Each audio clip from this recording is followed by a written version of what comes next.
How old are you now, and how old were you when you remembered your abuse? So I was born in 1965. Gosh, you asked me how old I am. Isn't that funny? So I am going to be 59 this year.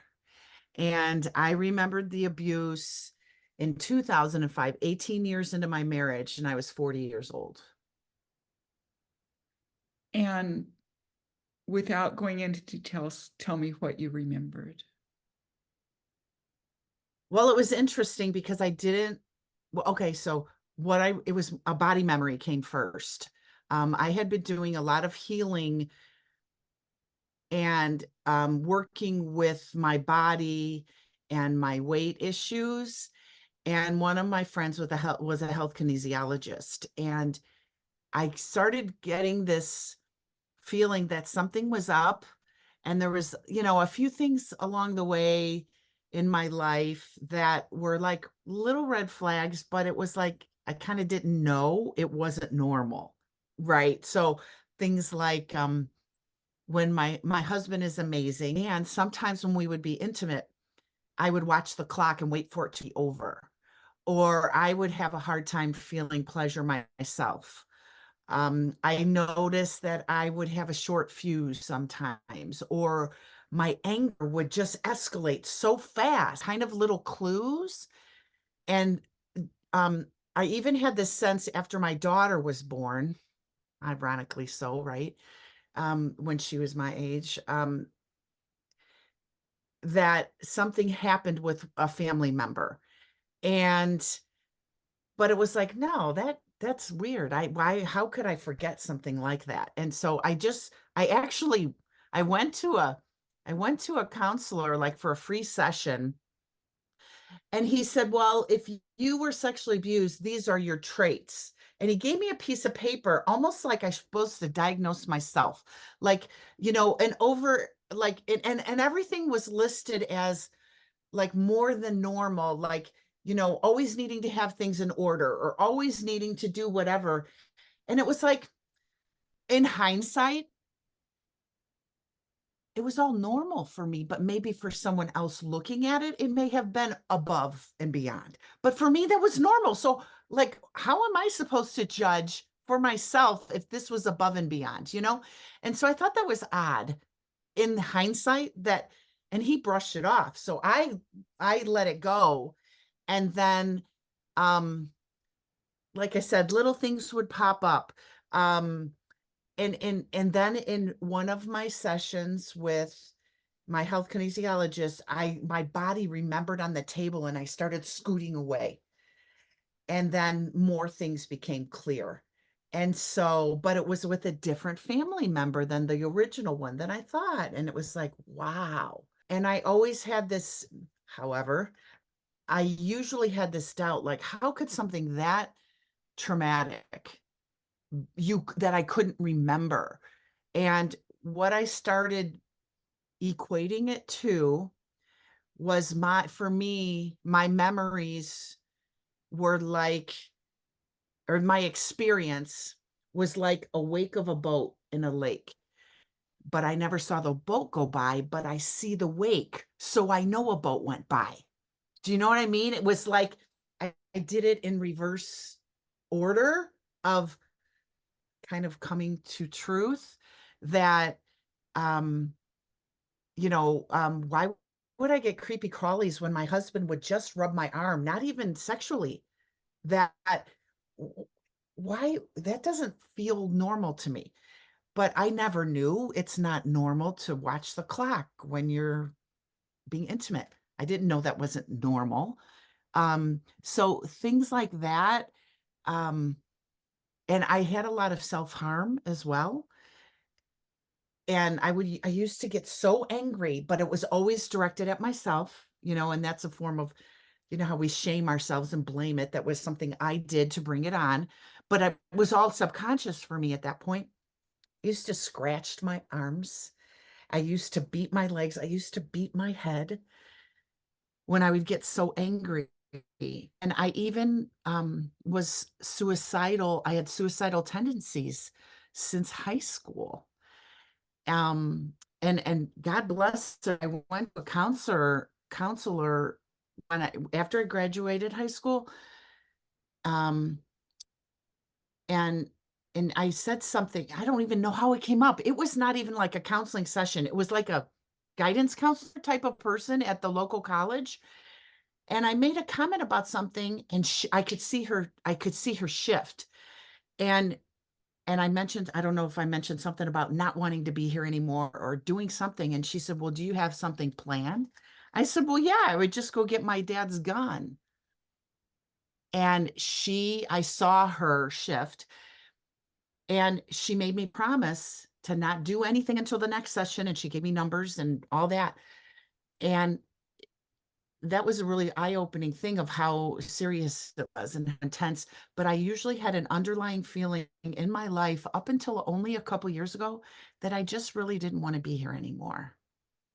And so I feel like that is also kind of common for when you're abused. And then, I shifted the blame to myself that it was something that I did, because one of the pieces of my memory is when I told a family member what had happened to me right after it happened. That person, very tall, taller because I'm little, and it was said to me, "You're a bad girl. Don't you ever say anything like that ever again." And so, of course, when the next family member went up my dress like 6 months later, what played in my head was, "I'm a bad girl. Don't you say anything ever again." And so I didn't for decades. Um, and when I did speak up about it, I made the decision after the memories came back. I made the decision because through other bits of information that I had received from certain family members, that the sexual abuse had been going on for over 80 years. One person to the next generation, and that person to the next generation. And it just kept going down. And I was like, nobody said anything before now. This is enough. And I actually went to a counselor, and I was seeing a therapist at the time, and well supported. And I made a decision to blow the lid on it.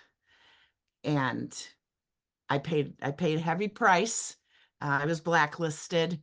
My story was severely challenged, and my ways of healing were questioned, and that people had planted the memories and all of that, which God bless you for doing this, because I watched a whole ton of the videos of other people before me, before this, and it was amazing. I felt so much in solidarity. How do you know your memories are true?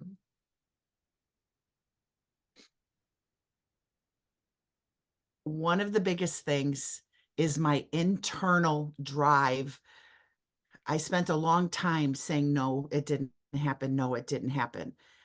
And when I finally accepted that it did, and then a part of me would challenge it and say, I don't think it did, I would hear a huge part of me inside would be like, no, like, don't say it didn't happen. It did. It was like my body was screaming, no, it did happen. That was one of the big things, as well as the wake of the boat experience that I did describe. Say something about your life now. My healing journey has been long, and I'm thrilled that I've done it, because I am living a life I love. I feel so blessed that there was a really pivotal point in my healing journey. A lot of times sexual abuse survivors feel like they're alone, like they went through the experience alone, they have to heal alone. And one of the messages is my husband and I deliver, we do speaking, we do coaching, is that if you're in a healthy, loving relationship, that's the caveat. You're not with the narcissist or abuser now. And that's what we find is a lot of these other fellow survivors, they have a great supportive husband, but they're just not connecting. And what we have found that works amazing is I chose to get him on the same page with me. I chose to bring him along on my journey. I was laying in bed one night years ago, And I was waiting for him to die in his sleep or me to die in my sleep because I was so tired of have it being hard in the really when my memories first came back, it was intense. It was a lot of tears. It was don't touch me at all. And he totally respected everything. But it was like so hard to let him know that I'm stirred up, but it was nothing you did. And this is what's going on with me now. And this is what happened here.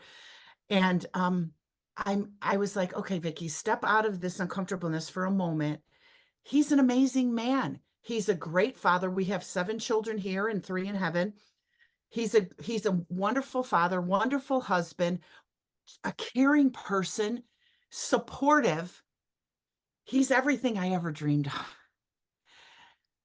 So I made a decision in that moment to talk to him even when I didn't feel like it. Because what it did is it gave me an oak tree. It gave me someone that I could stand next to who always supported me no matter what. Even when I didn't feel like saying, Tom, I'm really upset right now, but it has nothing to do with you. But will you just listen to me and not even talk? Can you just listen? I had a counseling appointment today, so I'm all stirred up. I'll tell you about it after I calm down. I had to do a lot of communication. And let me tell you that the times that I chose to do that when it wasn't comfortable, oh my gosh, the relationship we have now is so much easier. Probably 3 times a week, we look at each other and say, just last night in bed, Tom, I love you so much. I love doing life with you. I just laid my arm on his warm back. I just love doing life with you. I have created a life I love working through everything because I chose to bring him on board with me. I chose to share stuff. Yeah, it was hard for him at times to hear the story. Yeah, he felt like beating the crap out of the people that he knew abused me. Um, and he will sometimes share, Vicky, I'm glad you're here, but I'm still over here. And I totally respect his journey too. But it is amazing that I have a life I love now.